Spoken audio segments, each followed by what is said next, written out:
Literally, they've just come to me.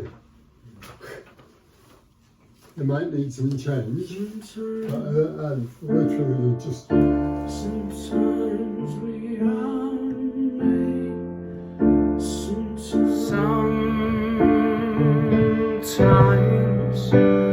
we are made to take a fall. Scanning the horizon, although it's dark, life was good, now you've fallen apart. Pass us by, happy to collect, body damaged, mind a wreck. Surrounded by sirens all around, racing through that cold war town, dodging the red stop signs, views of only your telegraph lines, days that you shine and days you hide the pain, whilst looking down on your sealed fate. You know sometimes it's just too late. Sometimes we are made to take a fall, no matter how high we stand, no matter how tall. Don't know the reason why I became the fall guy.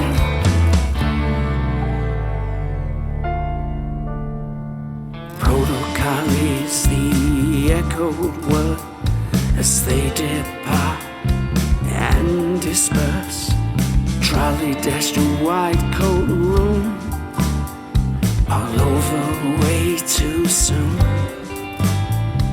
Heavies came in throwing way, unfortunately left it a little too late. Are you ready, Mr. John Cheetham? I am. Then we shall begin. We shall begin. Lovely to see you, John. Thanks ever so much for joining us. I know we've had conversations before and ongoing. Weekly now. We have weekly creative meetings, which is amazing.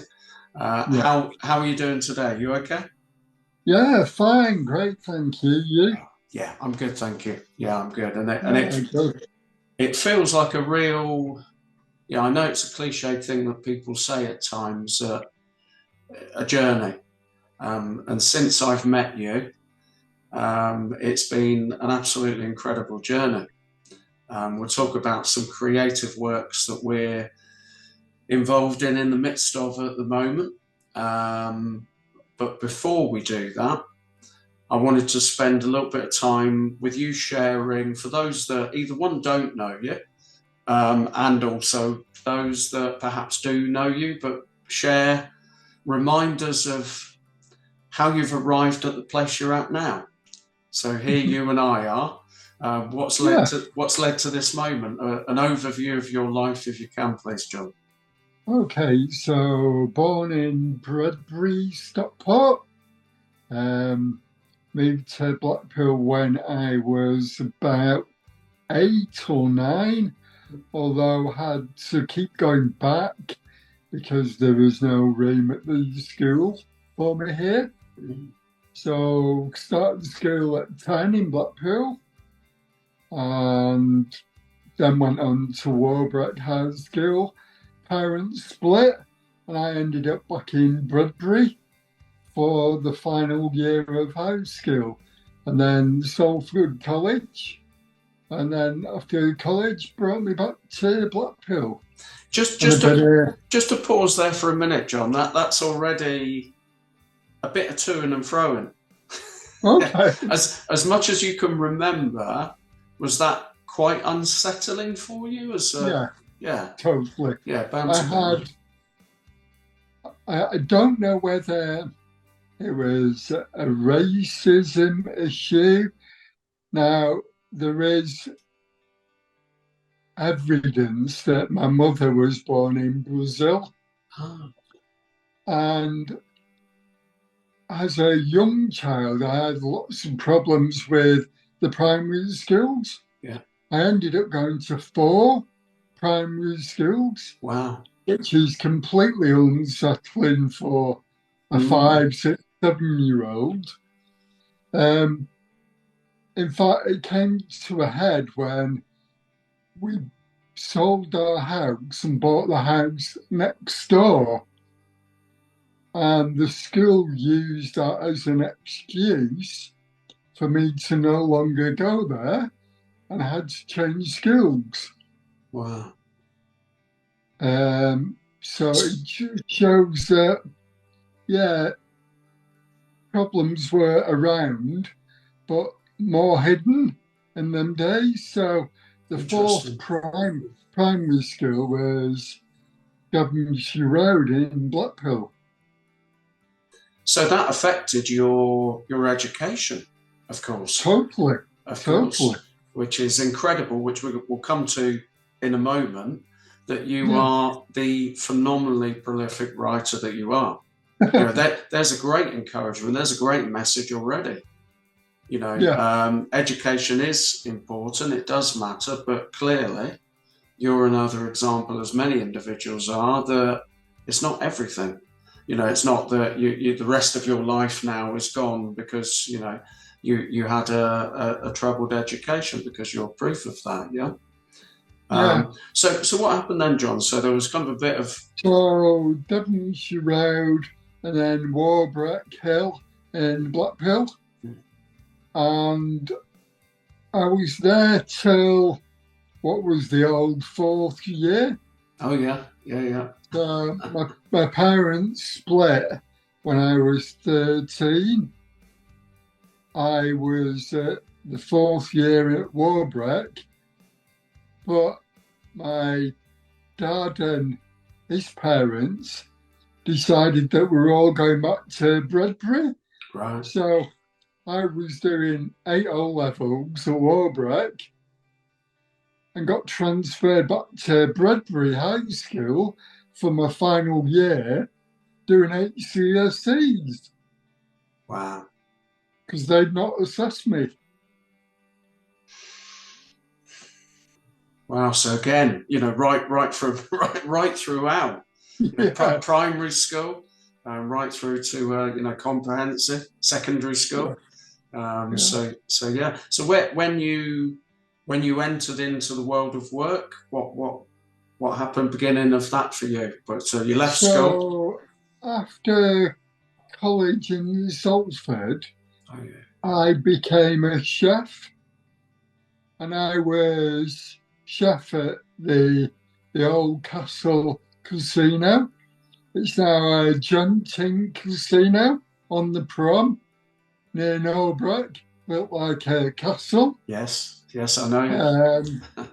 I worked there for a number of months, and then a neighbour was setting up an insurance brokers, and he said, "John, you're a smart kid.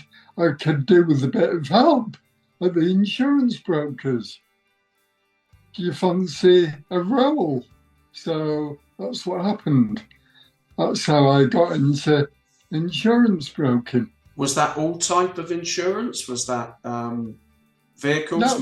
That was working at a broker's. So we did car insurance, home insurance, general insurance rather than life or anything like that. Got you. I think, one thing that's catching me now, because obviously I've got to know you, we've spent time together and are spending time together more and more, is the theme of people.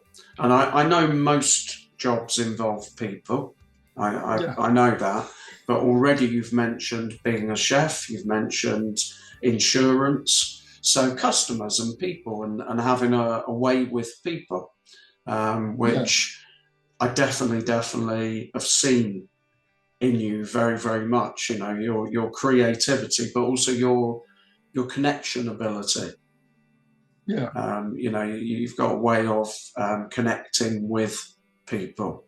So what happened then? what happened then? So you've spent a bit of time in insurance? Working for the insurance broker for a couple of years. One of our clients came in and said, "Hi, John, nice to meet you. I've got a couple of properties in Blackpool that I want to sell." And I said to him, "Well, where are they? What are they?" And he said, "I've got one." I said, "I'll buy that. Let's have a meeting. I'll buy that. I've just sold a little house. Yeah, I'm interested." So we had a meeting about that. And the same person said to me, "Look, I'm involved in property. Why not leave the insurance broking world and come and work for me?" So that was the move into property and finally into estate agents. Which I know, because I know, and I've read Fall Guy, and obviously conversed with you many times. I've sung your words, which again we'll come back to in a moment. You know, when you think about that, you know, it's reading about you, being with you, hearing your life, and then singing your words, your life, singing your life. That's quite a quick, deep level way, because I don't think it's even quite a year yet that we've known each other. So, you know, to have that connection already is amazing. So I do want you to kind of slightly fast forward, even though I think it sounds like you're arriving at, you know, estate agents and, you know, the things that transpired. Could you now share with us, which I know I've asked you to do this before, and I think this is almost impossible in some ways.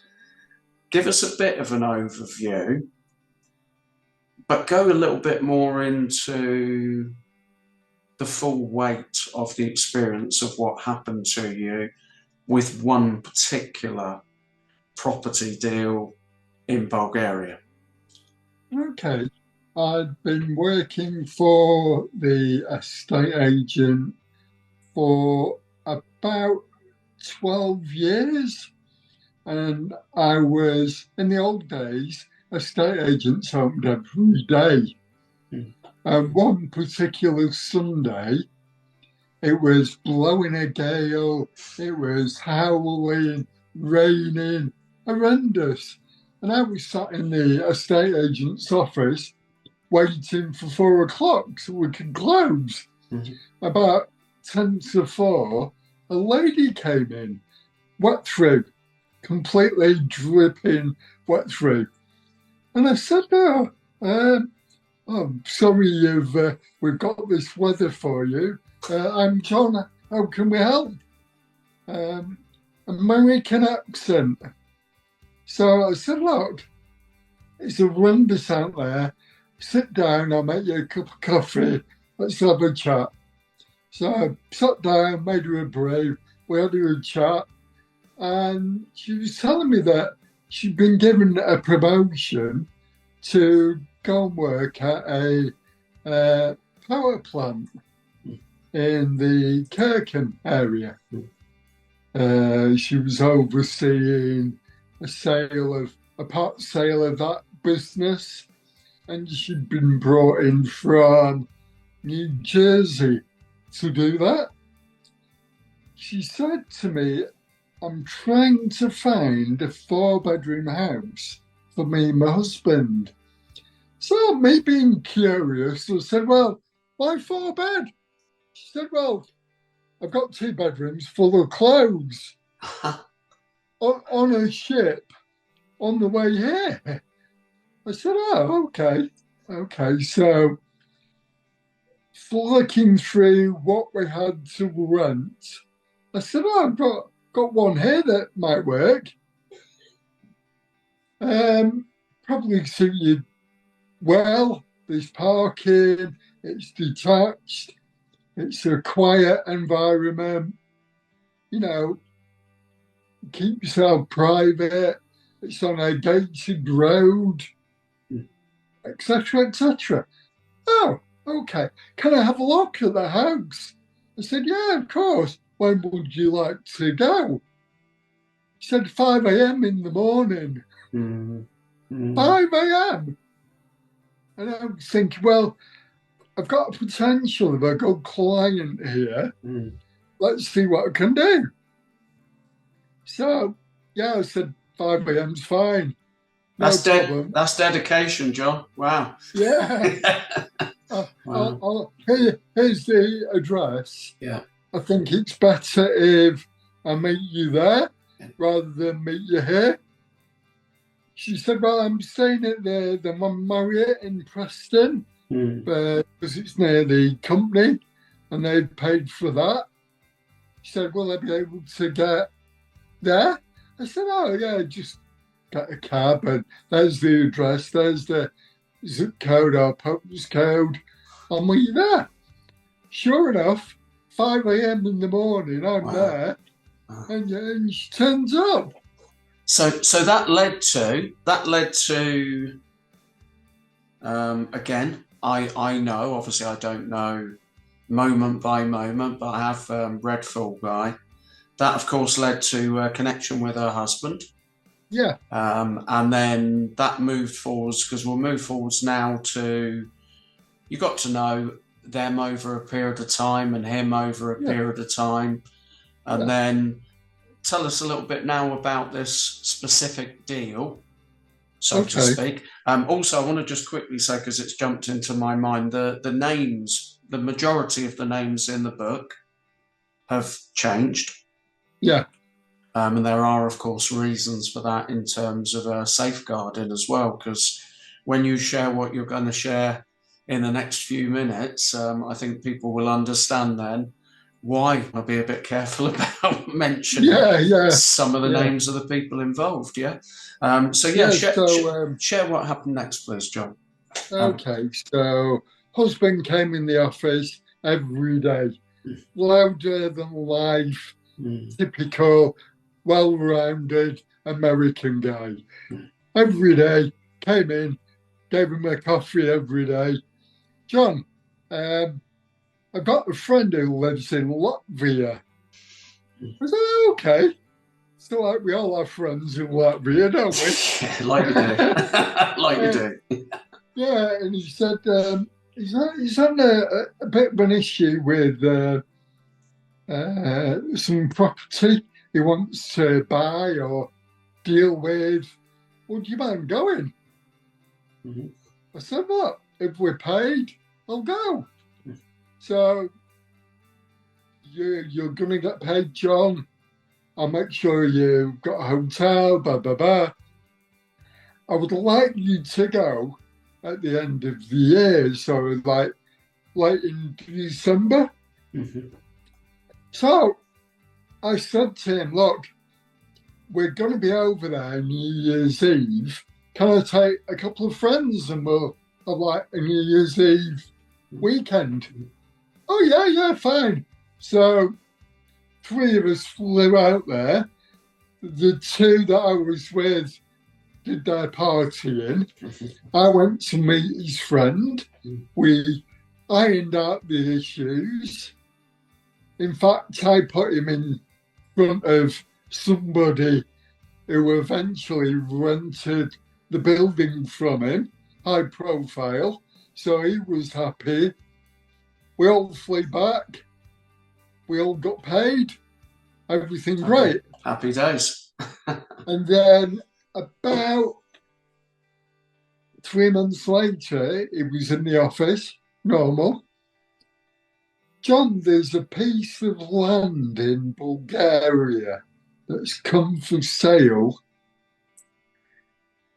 I know the Minister of Agriculture. I've spoken to him. This land would be available for a foreign investor to buy. Bulgaria are just about to join the EU. would you have a look at it for me? And I said, Dale, look, you paid me for Latvia. You were great on that. Let's fly out to Bulgaria. So me and him flew out initially to Bulgaria. When we got there, we met by the Minister of Agriculture, the Mayor of Sofia, which I thought, well, connections are a bit strong here, but hey, go with it. We got taken to the land, which turned out to be an old race course, an old racetrack. Yeah, in the 50s, the Shahs from Iran used to keep the racehorses there and race them. So I said to the American guy, I said, well, I sell racehorses in America. I'm going to use it for breeding. Great. Let's see what we can do. So while we were there, we agreed a price for it, but it was on the understanding that the American guy proved he got the money, because we didn't want to get involved in all that paperwork, especially the people in Bulgaria. They didn't want to deal with anyone who'd not got the money. So me and the American guy flew back. He flew out to America. I got a raft of paperwork that proved he got the money. So spoke to him when he came back. I said, okay, I'm going to fly out and see if we can do this deal for you. Oh, great, John, great. I'll make sure you're taken care of, hotel, etc., etc. But you can meet up with my friend Adrian, or I'll always take his phone number if you need it. So, okay, great, perfect. Flew out there, and I went with my sister's ex-partner. So flew out there with him. We had a few days where we enjoyed ourselves before I had the meeting with the paperwork. On the day before the meeting, which happened to be the day we were going to leave, so we were going to leave after the meeting, myself and my ex-brother-in-law were out in the centre of Varna, and we got separated. And I got approached by 4 rather large black suiting wearing gangsters. They looked like they walked out the X-Men or something. They were kind of that kind of build. Sinister and big and bulky, and yeah. And they dragged me along a path into what is like a park, but between the old town and new town of Varna, there's a bridge that's in a park that leads you between the two. So we were halfway down this park and this bridge, and I heard a gunshot. I'm not thinking anything of it at that point, bearing in mind I had a lot to drink at that point as well. I then came round on tarmac. When I came round on the tarmac. Was it the tarmac that you were on, if you get me? Yes. Yeah. Yeah. So you carry on, John. When I came round from the tarmac, I looked up and I could see the bridge. And I thought, I don't know what's happened. So I tried to stand up and I couldn't. I collapsed again. I tried again. I collapsed again. Then I noticed blood pouring out of the bottom of my right leg. At that moment, some lights were coming down the road, reverse lights were coming down the road towards me. Bearing in mind I'm on the floor at this point, can't walk, can't do anything, blood gushing out of me, wondering what's happened to me, where I am, what's going on. I want to just check in just briefly. Briefly. You're okay talking about this? Yeah. Because I know you've shared before, but to be honest with you, even though I didn't read the book for a while, I have read it now. Yeah. For me personally, whether or not it's because I've read the book, possibly, the imagery that you're sharing as you're speaking is stronger.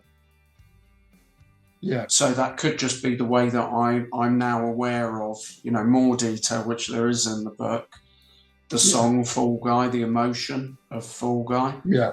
I think in a way, if it's okay with you, which feels really, really terrible, I think that's a good place to pause in terms of that part of it. Then a little bit again, which is really, really not easy. I'm really, honestly, I'm not kind of, I think we need hours. I think we need a really kind of longer interview. And even then, people need to read the book. There's no escaping that. There's no escaping that. It's gripping. It's astonishing. Briefly, what happened next? Because that wasn't the end. So now you said about this vehicle reversing back. Just give us a brief journey of hospital in inverted commas. Yeah. If you can, please. So he reversed back at speed, and it was a cab driver. Mm. And he'd seen what had happened, and he realised that there's no way I could walk or anything else. And he grabbed me and dragged me into the back of the cab. And bearing in mind, I'm covered in blood. There's blood oozing out of me everywhere.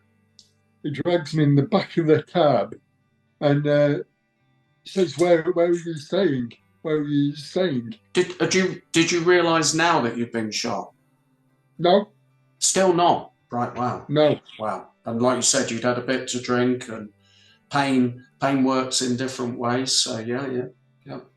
I sobered up miraculously at this point. Obviously shock, adrenaline kicked in. So my eyes and ears were everywhere at that point. He drove at speed to the hotel name that I gave him. I mean, we were doing 70, 80 mile an hour through the back streets of Varna. And when we got to the hotel, he pulled up sharply, opened the door again to the back, dragged me out, and left me on the pavement outside the hotel and sped off. Yeah. So I'm again on the floor, still bleeding, don't know what's happening. I tried to go into the hotel, and the hotel won't let me because I'm bleeding everywhere. So they left me outside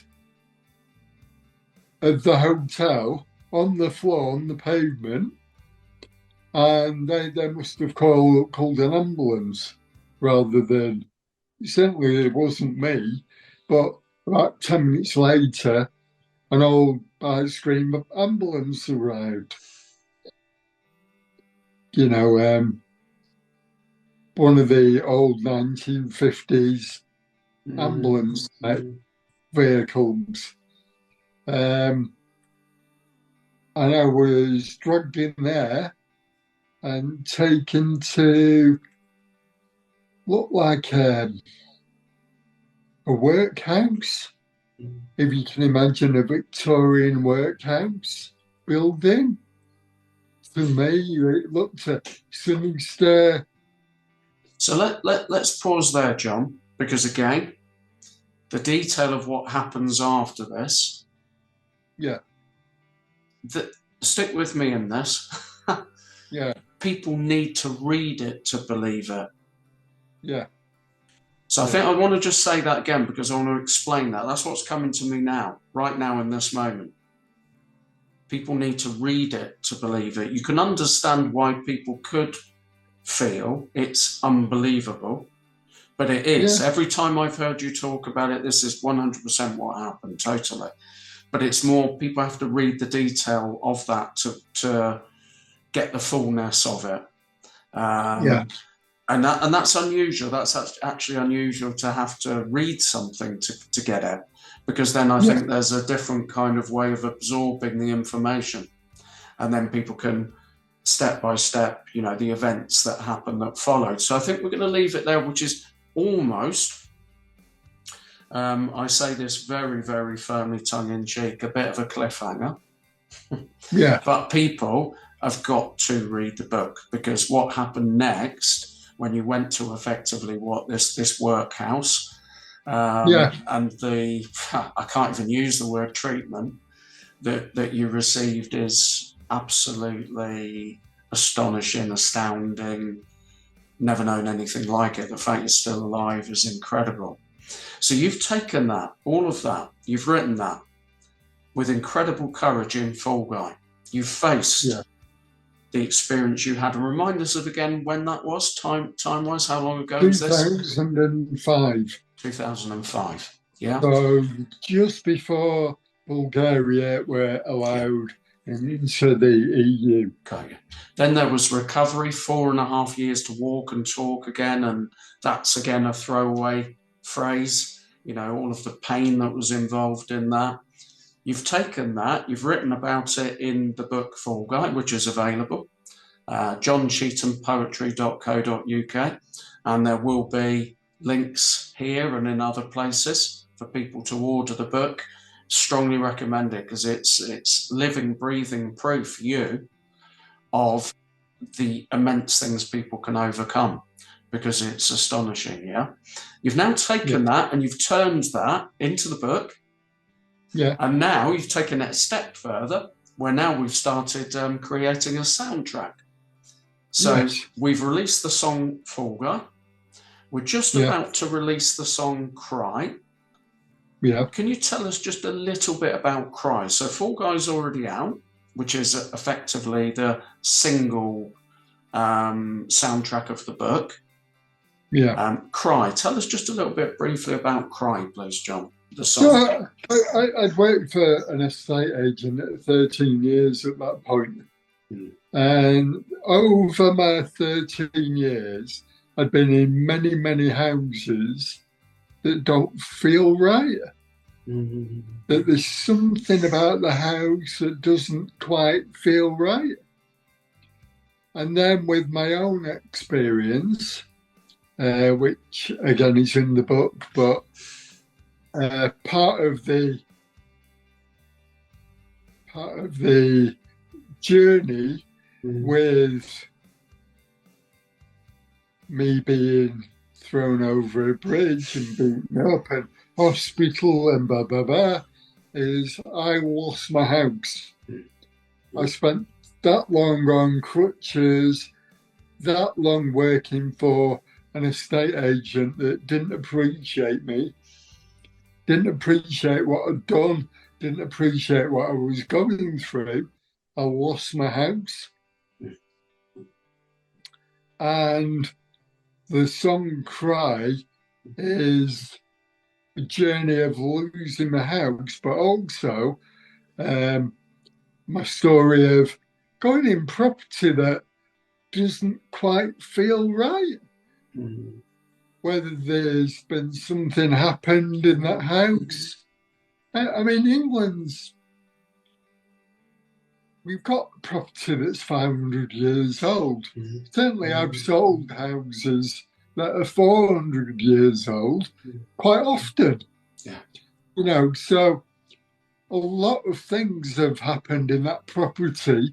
And sometimes when you walk in, you get that feeling that there's just something about the house that's telling you a story.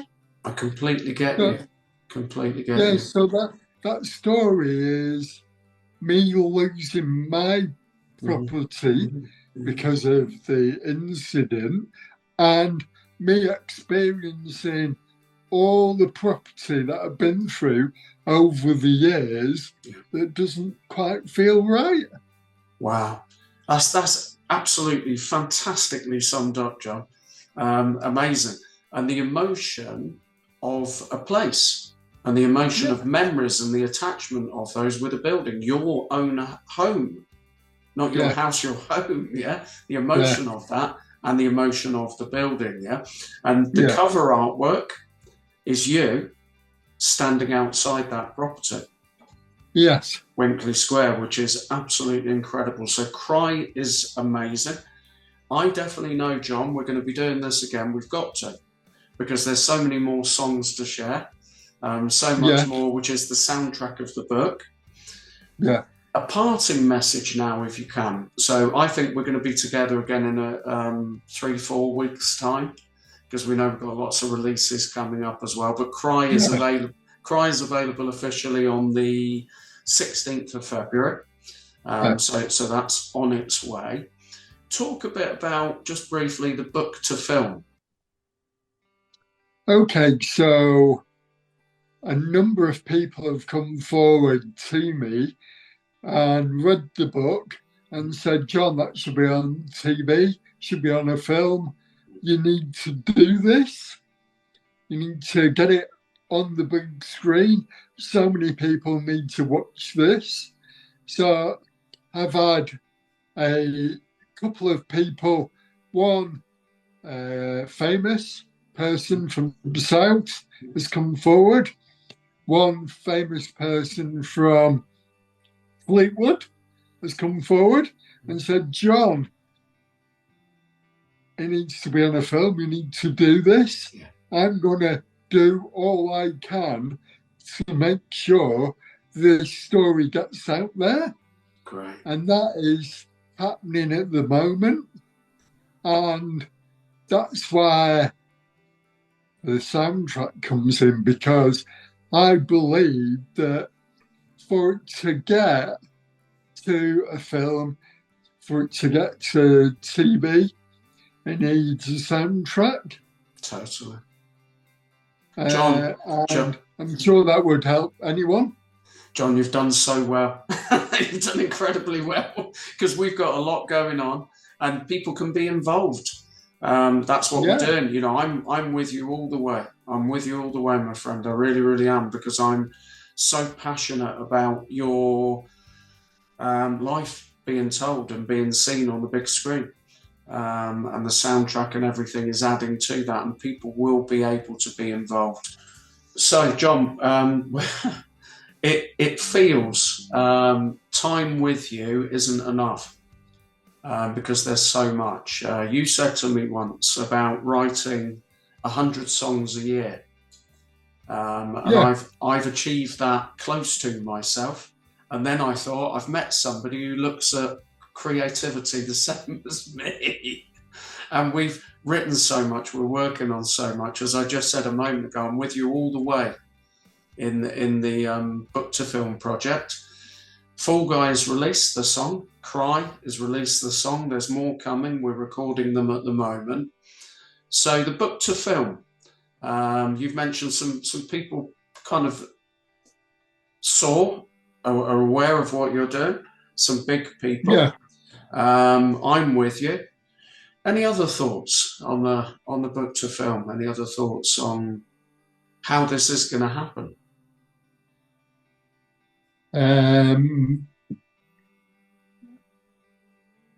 It will happen either ourselves, we'll make sure it goes to film, or it will go through fundraising to go to film, or we more than likely will be approached. I feel that would happen as well. There's so many people now wanting to be involved. Depends on the route, you know. It's I think if we don't hear with a serious offer shortly from some of the other bigger players, I think we should do it ourselves. Well, we're kind of doing that anyway, and the route is often a mixture of all of the things you've just said, and that's quite common. You know, you and I with the weekly meetings we're having, where I'm studying. I've got connection with people who are providing information as to how to effectively prepare a book to film project. And one of the biggest things we've talked about is screenplay, and there's a fair few £1,000s involved in a screenplay being created. And this is where, when you talked about the funding side of things, that's where people can become involved. And then what they are involved in is bringing your life to more people, and more accurately, the inspiration of what you overcame to still, not only to still be alive, not only to survive, but to share the inspiration for others that you are. So when we are going to be launching this, which we will be, a funded project, because like all things, you need support. And for us to get it to the big players, to Netflix, to whoever it is, it's a big project. And it's not something you can necessarily do with ease on your own. You need support of other people. So that's where other people will come in. How does it feel, if I could just ask you, and maybe this might also help other people to recognize the desire to become involved? How does it feel to have gone from that full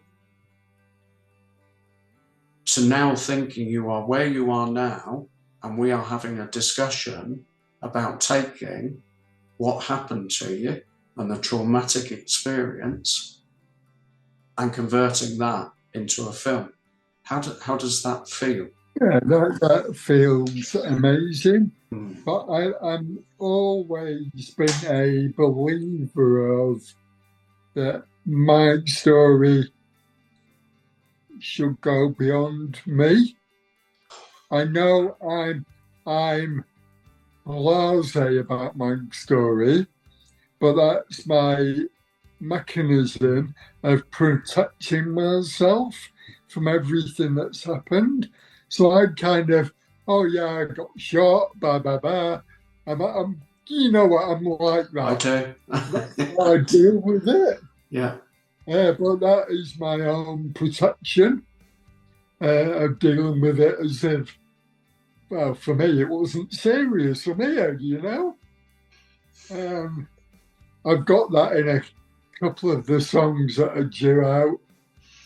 After Cry, one of the comments I made, which you said is so powerful, is in the next song, which is coming from that. But that is me being self-protected. That's it. So I've always believed that it should be on TV, in a documentary, on the big screen.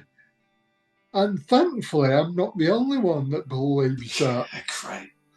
Which is amazing. So I think if people want to have a chat with us and get involved, then they should, because one way or the other, it's going on that big screen.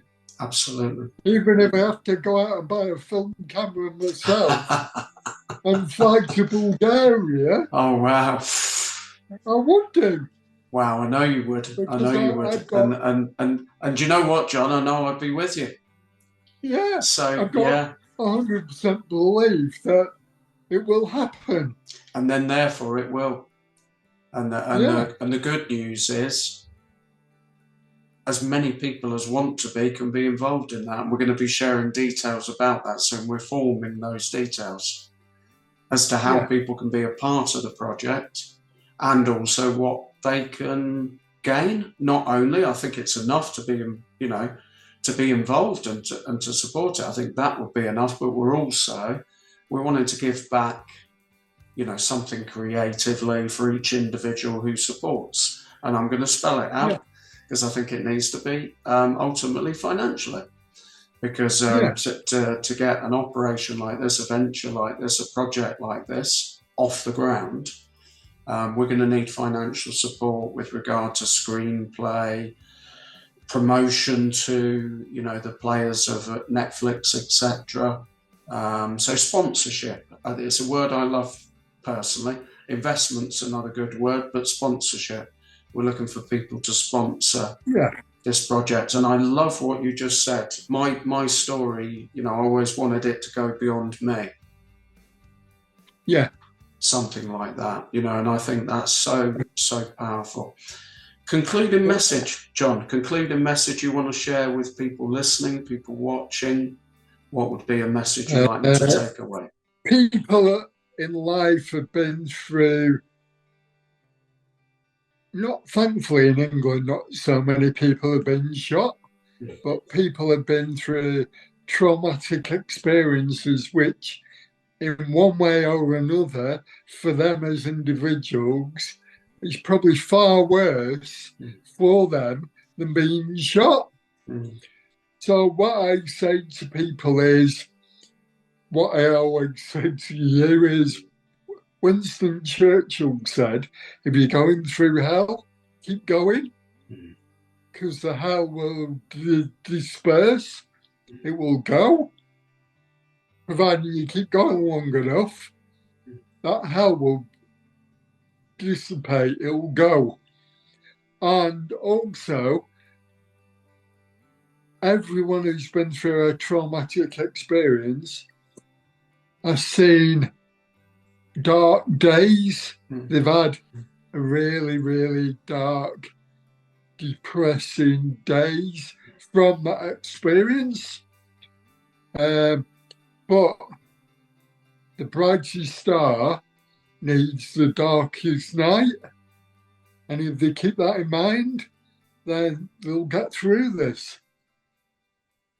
Search for crime, Greycoats, share it with your friends, family, because this is also going to support us in what we're doing in terms of the Book to Film project as well. So, my music, John's life lived words. This is Cry.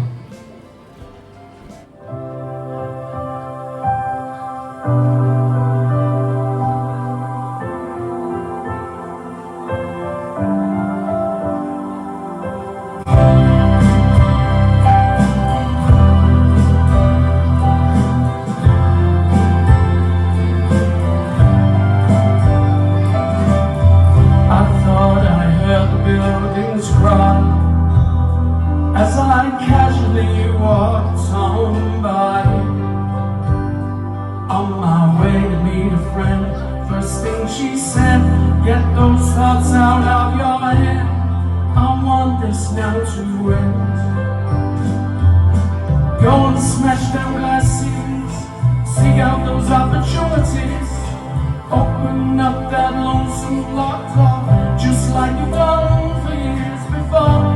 You may lose a battle, but win the war. All I wanna do is cry. All I wanna do is cry right through the night. All I wanna do is cry my battlefield from the inside out. All I wanna do is cry, cry, cry, cry out loud.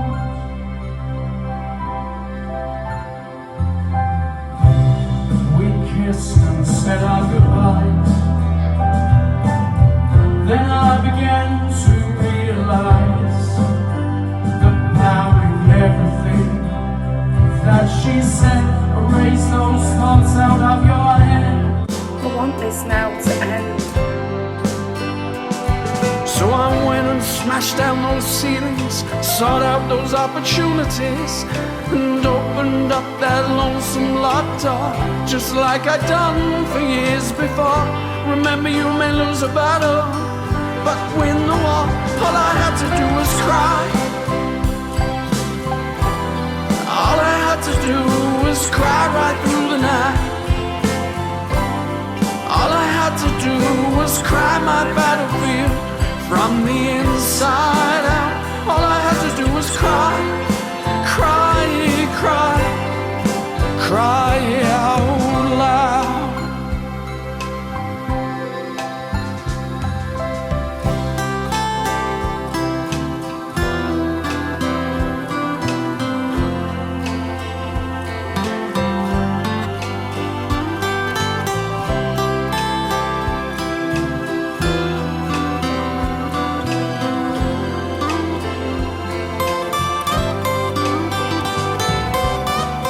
Building is just a place the memories hide. It's not a home without you on the inside. We need to smash down those ceilings, seek out our opportunities, open up that lonesome locked door, just like we've done for years before. Remember, we may lose a battle, but we'll always win the war. Some days we all need to cry. Some days we all need to cry right